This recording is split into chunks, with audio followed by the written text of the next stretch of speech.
स्तोत्र संहिता अध्याय 37 दाविदाचे स्तोत्र। दुष्कर्म्यांवर जळफळू नको, अन्याय करणाऱ्यांचा हेवा करू नको, कारण ते गवताप्रमाणे लवकर कापले जातात, हिरवळीसारखे वाळून जातात। परमेश्वरावर भाव ठेव व सदाचाराने वाग। देशात वस्ती करून रहा, इमानाने चाल, म्हणजे परमेश्वराच्या ठायी तुला आनंद होईल।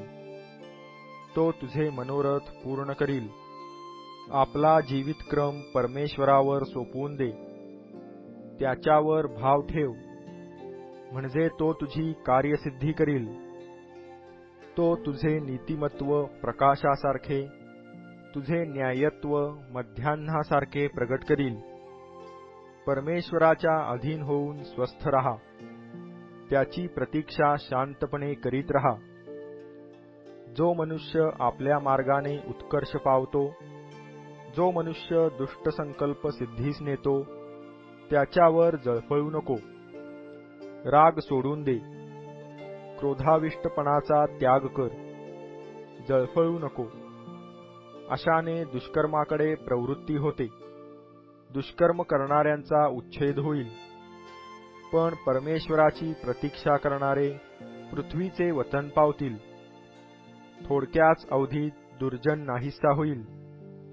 तू त्याचे ठिकाण शोधिशील तरी त्याचा पत्ता लागणार नाही, पण लीनजन पृथ्वीचे वतन पावतील। ते उदंड शांतीसुखाचा उपभोग घेतील। दुर्जन नीतिमानांविरुद्ध मसलती करीतो, त्याच्यावर दातोट खातो। प्रभू दुर्जनाला हसत आहे, कारण त्याचा दिवस येत आहे हे त्याला दिसते। दीनदुबळ्यास पाडावयाला, सरळ मार्गाने चालणाऱ्यांचा वध करावयाला दुर्जनांनी तरवार उपसली आहे व धनुष्य वाकवून सज्ज केले आहे। त्यांची तरवार त्यांच्याच उरात शिरेल आणि त्यांच्या धनुष्यांचा चुराडा होईल। नीतिमानाचे अल्पधन अनेक दुर्जनांच्या विपुल धनापेक्षा उत्तम आहे। दुर्जनांचे बाहू मोडतील, पण नीतिमानांचा आधार परमेश्वर आहे। सात्विकांच्या दिनचर्येकडे परमेश्वराचे लक्ष असते, त्यांचे वतन सर्वकाळ टिकेल। ते विपत्काली लज्जित होणार नाहीत, ते दुष्काळाच्या दिवसात तृप्त राहतील। दुर्जन तर नाश पावतील। परमेश्वराचे वैरी कुरणाच्या क्षणिक शोभेसारखे होतील, ते नाहीसे होतील। ते धुरासारखे नाहीसे होऊन जातील। दुर्जन उसने घेतो आणि परत करीत नाही। नीतिमान उदारपणे वागतो व दान देतो। ज्यांना त्याचा आशीर्वाद प्राप्त होतो, ते पृथ्वीचे वतन पावतील। ज्यांना त्याचा शाप लागेल, त्यांचा उच्छेद होईल। परमेश्वर मनुष्याची गती स्थिर करीतो आणि त्याचा मार्ग त्याला प्रिय आहे। तो पडला तरी सपशेल पडणार नाही, कारण परमेश्वर त्याला हात देऊन सावरील। मी तरुण होतो आणि आता म्हातारा झालो, तरी नीतिमान निराश्रित झालेला किंवा त्याची संतती भिकेस लागलेली मी पाहिली नाही। तो नेहमी उदार असतो, तो उसने देतो, त्याची संतती आशीर्वादित असते। वाईटापासून दूर रहा, बरे ते कर, म्हणजे तुझी वस्ती कायम राहील। कारण परमेश्वराला न्याय प्रिय आहे, तो आपल्या भक्तास सोडित नाही। त्यांचे रक्षण सर्व काळ होते, पण दुर्जनांच्या संततीचा उच्छेद होतो। नीतिमान पृथ्वीचे वतन पावतील, तिच्यात ते सर्वदा वास करीतील। नीतिमानाचे मुख सुज्ञान वदते, त्याची जीभ न्याय उच्चारिते।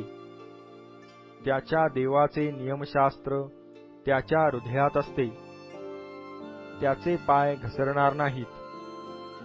दुर्जन नीतिमानावर टपलेला असतो व त्याला जीवे मारावयास तो पाहत असतो।